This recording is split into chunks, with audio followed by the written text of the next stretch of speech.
Jack could have fit on that door. Wouldn't it have been too heavy though? Touch of Glam. A lot of people love them, a lot of people begrudgingly love them. I've never tried them, but after today, I won't be able to say that anymore.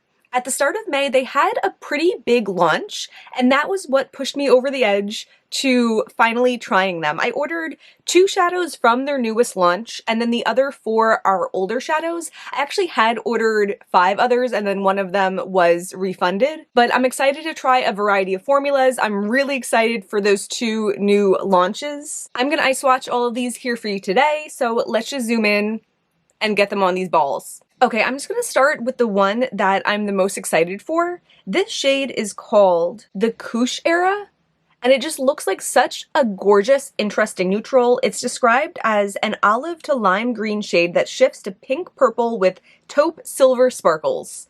I love that description. They cover every area of the rainbow. It even looks so shifty in the pan. Like, to my eye, it looks straight up purple, but then on camera, it's very like taupe and like a light turquoise. Oh, it's a pretty soft formula. Okay, I'm not mad at that. That looks so pretty. I don't have any primer on my eyes. We're just going right in. Ooh. Ooh, I get it. I get it. I see it.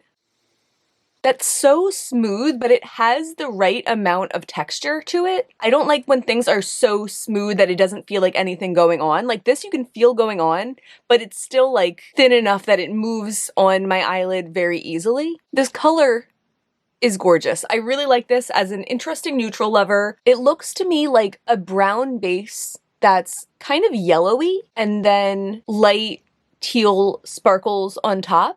I don't doubt that I'm going to see more multichromes when I check on it in other lighting, but even just from here, it looks so sparkly and so shifty, and I love the contrast from the base to the sparkles on top. Yeah, we're starting out strong. I already feel like I get it. Like, if the other shadows are going to feel like this, I think I'm gonna really like these. I do. The other one that I picked up from the new collection is the Gobbling Goblin. I mean, maybe we'll talk about this more later, but some of the names, I don't know. I really did lean towards names that aren't so ridiculous, but I would just like to call this one Goblin. Can we just call this Goblin? I like the name Goblin for a shadow. I don't know why everything needs to be a tongue twister. This one is a different formula, allegedly. This is a deeper iridescent formula, and it's described as a peach taupe shade with green shift with multicolored pink blue sparkle. This one, when I saw this swatch next to Koosh era, it looked like an interesting neutral also, but a lot lighter. This one feels the same, picking up very silky. Ooh. Ooh, I really see that pink sparkle in there.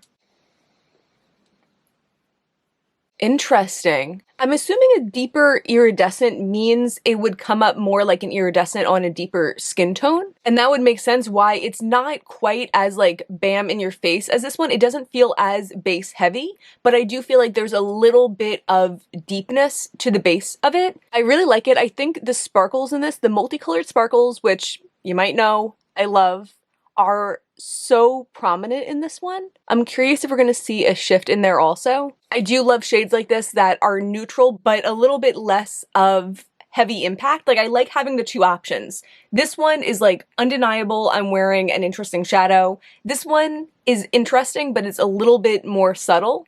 And I like having the choice of the 2 of them. I'm still not seeing much of a shift in the other lighting, but they both look like super gorgeous shadows. But it is more of the same. The Koosh era is a bit higher impact, and Goblin is a bit softer while still being neutral, sparkly, and interesting. Okay, so the next couple I found just from perusing the website and seeing what looked good. I've tried to find swatch pictures on Instagram where I can, but I feel like Instagram's search feature has gotten so much harder to use. So for this one in particular, I haven't seen any swatches outside of the picture on their website, but I was like, it looks pretty, and I want to know what's going on with it. This is the shade Blue Chocolate, and I see now it doesn't even have a description, but it's described as a smooth, buttery shifter. And in case you're wondering, I did literally just drop it, but the only impact is my nail in it from picking it up, so that's cool. Let's check this bad boy out. It feels the same. I would say that's a smooth, buttery shifter if you ask me. Let me wipe off this eye a little bit better. It looks a little too sparkly. Okay, back to business. Pretty. Oh, I wonder how this one's going to shift. This kind of reminds me of Cleona Tessera. I can't remember how to say that, but that's a shade that I had ordered and decluttered in pretty close succession because it wasn't as high impact. I mean, I guess first impression of this too, the base of it doesn't feel that high impact either, but the pink sparkle is prominent. The pink sparkle is bright. Let me try to layer this one a little bit. Okay, there we go. That's what I was looking for. Yeah, I feel like the first shadows were fine with just like one coat. This one needed a little bit of layering up, but it doesn't feel layered on my eye, so I'm totally okay with that. I love the shade of blue. I feel like I have several shadows with that shade of blue. I think Terra Moon's the Cosmos, Divina Paleomon, Terra Moon Stellar Apotheosis all have this sort of blue to them, but this shade feels different because it feels more like this bright bubblegum pink evenly dispersed in it. Again, we'll have to check in the other lighting if I can capture a shift to it, but even so, I love that this is interesting, straightforward, even if you're not seeing a multi-chrome to it. Okay, and then the next one that I also just saw and I was like, okay, I'll try that. This one is Through the Looking Glass. This one's described as a shimmery mid-tone burgundy brown with blue to green shift. So that sounds up my alley. I love things with a warm base and a cool sparkle to them. It kind of reminded me of like Cleona carving, something like that, like grisaille maybe. I just love a burgundy base. I can't help it. Ooh. Ooh, that's pretty. This one feels a little bit different. The other ones all felt very silky, and this one feels a little bit more like sandy to it. It's not too rough, but I just feel the like particles of it coming up a little bit more. That doesn't bother me, and especially if I'm not putting on and removing several different swatches, it entirely doesn't bother me, but I always like to point it out in case you're sensitive to that. I think this looks so pretty though. For me, I kind of feel like this shade also falls under the umbrella of an interesting neutral because something about it just feels so like easy to wear. And it just feels like each color is one step away from being neutral. Like this burgundy could so easily be brown. This teal could so easily be like silver, but it's not. And that's what makes it interesting. Yeah, again, I feel like this is a very high impact shade. I could definitely see myself wearing this, especially for like a sexy look, like a nighttime look, a going out look, a date night look. Knowing me, I will literally wear it any and all times of day, but I love the drama. Yeah, this with like a burgundy on the lower lash line perhaps. Ooh, so pretty. I really like this one. I'm really looking for a green shift in blue chocolate, and I'm kind of surprised I'm not seeing it. I expected these shadows to be really conspicuously shifty, and I'm not getting that, but they still are extremely pretty, and they look really sparkly. Okay, we're on to the final two that I picked up. The next shade is called Metaverse, and this is a shade that I've been interested in trying for a long time. I remember when they first posted about this, like, a year or two ago. I don't know, it looked so sparkly and shifty and I was really excited about it. In the product pictures, they show an image that is like literally green and purple at the same time. I'm not seeing that in my, oh, I guess when I'm looking at it with my eyeball, I am seeing a little bit of that green, but I'm curious to see how it looks. It looks a lot lighter in the pan, which I think I'm surprised about also. This is described as a plum shade birthday style formula with shifts of orange, lime, green, and gold. A very complex shade. Sign me up. I like the sound of that. This is very silky. I'm like remembering what I've heard about Touch of Glam, and I think the birthday style is that like very silky formula that people seem to love. And I believe the Koosh era that I first tried is the birthday style formula also. And that makes sense because they feel similar. Okay, this shade is not as deep as I was expecting it to be.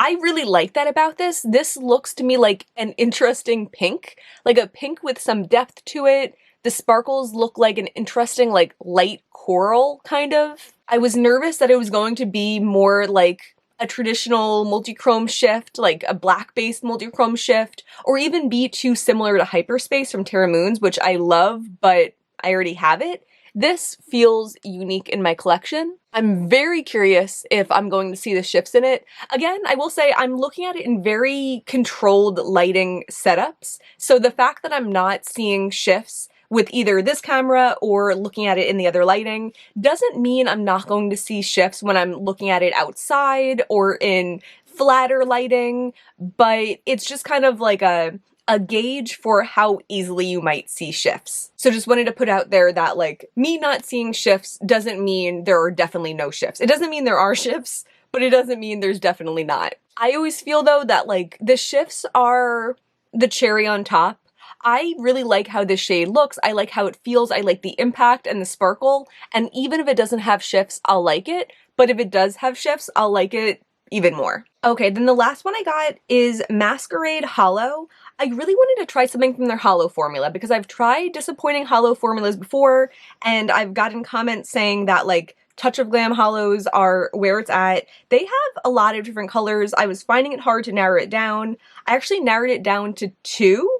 And the one that was canceled and refunded was Parallel Realm Holo. I was interested in that because I wear neutrals so often, so I was like, having a neutral holo option sounds really cool, but for some reason, it's not in my hands. But Masquerade Holo is in my hands. This one's described as a rich lilac holographic pressed pigment with shifts of pink to gold. This one's a really pretty tone, so let's see. Oh, this one's very silky. This might be even more silky than those birthday style ones, which is always surprising because I feel like holographic risks feeling kind of gritty. Oh, that's pretty. I wonder if it's the formula or the shade because I don't feel like it's quite as high impact as something like this, but the sparkles are sparkling. I feel like that's the thing with the holographic or like holographic done well, that it's going to look like an extra sparkly shadow because it's going to be reflecting light in so many different ways. And I love how many colors you can see when you look close at it. That's so pretty. Yeah, this shade makes me excited. This shade makes me a little sad that that neutral one, I don't have it, but I'm excited to play with this and see even how it looks layered. Like I wonder if I can make it higher impact if I were to do like a very blown out purpley matte eye look and put this on top. So it has a base under it to stand off against. Very pretty though, not disappointed.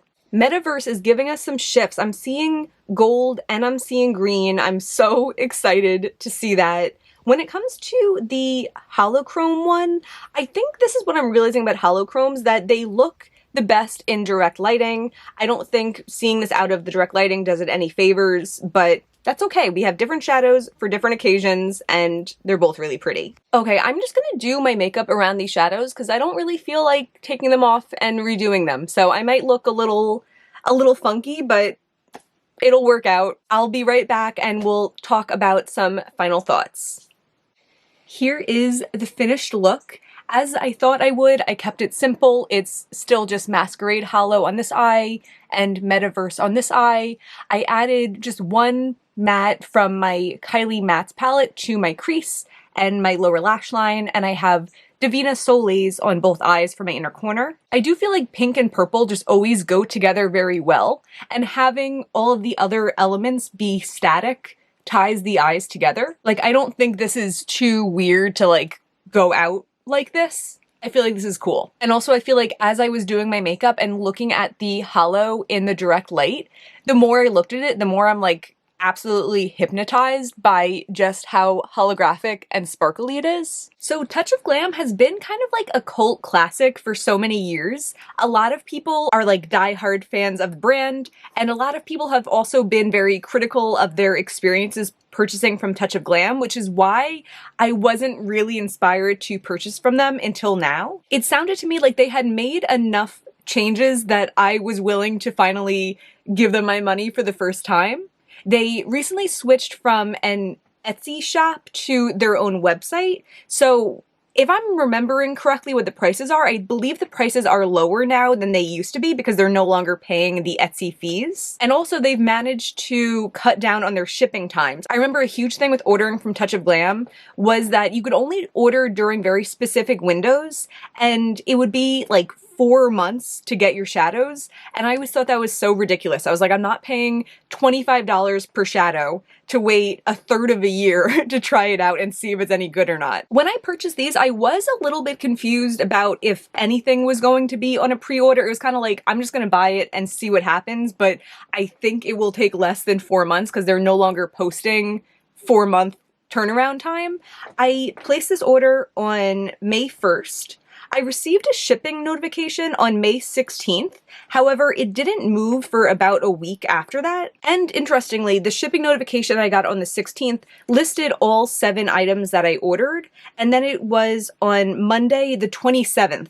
So 11 days after my shipping notification that they sent me an email saying that the Parallel Realm Holo was refunded. And then it was finally delivered to me on May 29th. So all in all, the whole wait time wasn't too bad, but I don't know, I have noticed this sometimes with different indie stores that I guess the shipping notification goes out when they print the label, but they're not necessarily dealing with the package and sending it out right away. And I believe it did take 10 or 11 days for my package to be received by the post office. So if I hadn't been tracking it, in my mind, it took 13 days to ship, but in reality, they took an extra 10 days of processing time. I don't know what the workaround for that is, because I can imagine it's not ideal for both the consumer and the brand, because the brand's probably getting more emails then being like, hey, it said it shipped, what happened to it? And I have had instances before with other brands where I've noticed that and then it hasn't moved for weeks, and then I've reached out to them and learned that my shipping label was lost. So again,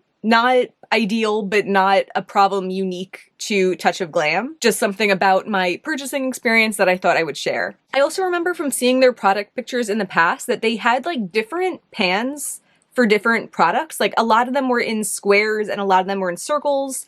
And I personally liked the lack of uniformity throughout the brand. So I wasn't sure what to expect when I ordered this, but they all came in circles. I'm hoping that means that they've moved towards making them all in circles, but that's something that I can't confirm. Also the names. Have I mentioned I hate the names? It was definitely a factor in me making purchases that the stupidest names, I just don't want to own shadows with those stupid of names. And this is entirely petty. This is entirely personal preference. I'm sure there's other people out there that are drawn into the long punny names, but for me, they just feel kind of unnecessary. The unicorn puked. Why would I want to put the unicorn puked onto my eye? It's Britney, bitch. To infinity and being young. My RBF is better than yours. This witch be trippin'. Jack could have fit on that door. Wouldn't it have been too heavy though? Now on to the swatches. I'd have to say the ones I'm most excited about are the Koosh era, Through the Looking Glass, and Metaverse. Although I do feel I need more time with all of them to see what I'm really going to reach for and everything. It's always interesting to see the swatches though, because I feel the Koosh era is so much bolder and thicker of a formula than the other two. Next we have the Goblin, Masquerade Holo, and Blue Chocolate.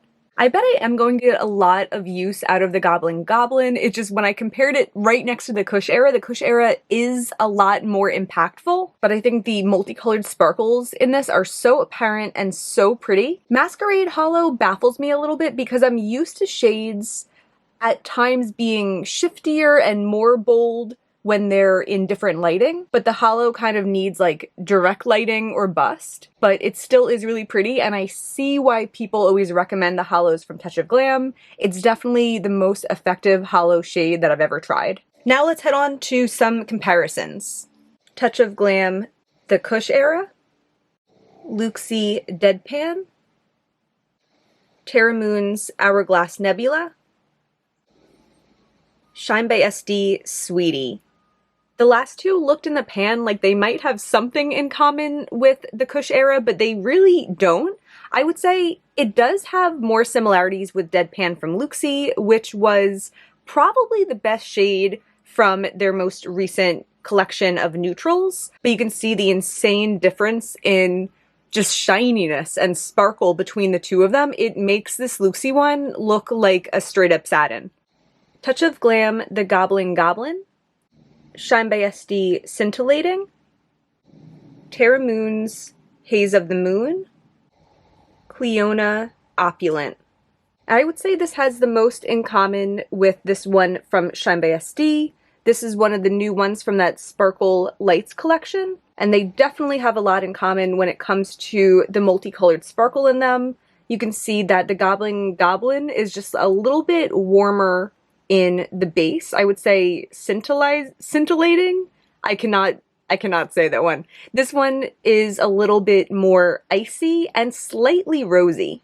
Touch of Glam, the Koosh era, Luxie Deadpan, Terra Moon's Hourglass Nebula, Shine by SD Sweetie, Touch of Glam, the Goblin, Shine by SD Scintillating, Terra Moon's Haze of the Moon, Cleona Opulent. Touch of Glam through the Looking Glass, Cleona Carving, Cleona Grisaille, Shine by SD Tease, Menagerie Ink Defense, Divina Mystic Moon Pie, Electrum Poisoned Love. So as you can see, I have a decent number of options for these like berry base cool sparkle shadows, and I'm seeing some kind of emerge as more green sparkles on top, and some lean more purple. So I think Cleona Carving and Electrum Poison Love definitely have that greeniness in common.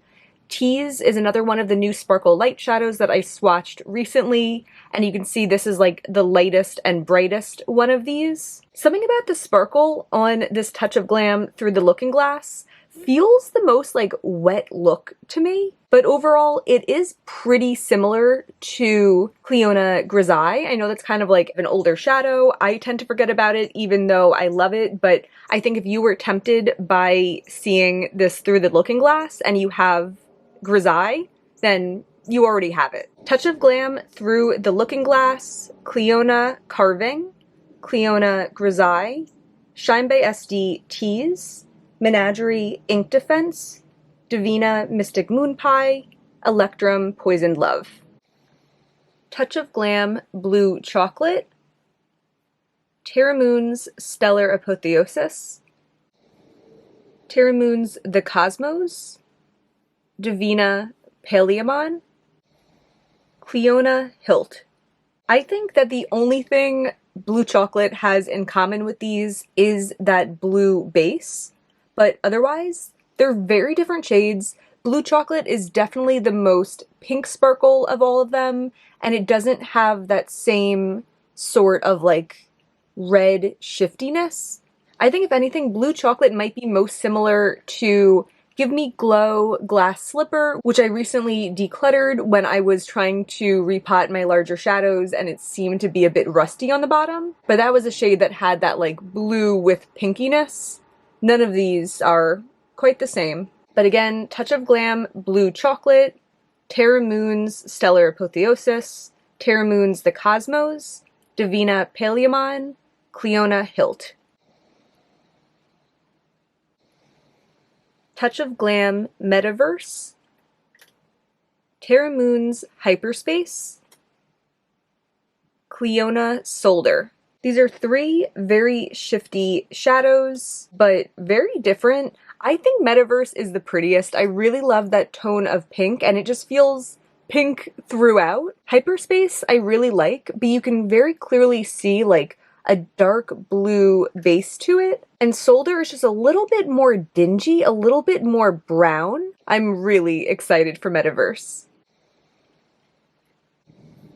Touch of Glam Masquerade Holo, Shine by SD Queen of Chaos, a collaboration with M. Jones 5018 and Bizarre Volta, Shine by SD Glacier in collaboration with Smithy Sony. I think it's more similar in tone to Glacier, but it doesn't have as deep of a base as Glacier. I thought it might have a bit in common with Queen of Chaos, because I think of this one as looking near holographic on the eyes, but you can see it comes up a lot more pinky purple, a lot more like orchid than Masquerade Holo does. So this I feel like is going to be very welcome in my collection and very special in my collection. All in all, I would say I'm very pleased with my Touch of Glam purchase. It was a fine purchasing experiment. Essentially 1 month from ordering to receiving is fine for me for an indie brand. The shades were consistently good. Obviously, I'll have to test them over time to see if they wear well and everything like that, but right now I definitely feel like I'd be open to purchasing more in the future if they come out with shades that I'm very interested in. I especially like that smooth feel of the birthday style formula, and I will have my eye out for more of those. If you've tried Touch of Glam, let me know what are your favorite shades, what's your experience been with ordering from them, especially recently, because it sounds to me like a lot of the issues with shipping time and customer service complaints are more things of the past, and I try to be open-minded, especially for small brands, to make improvements.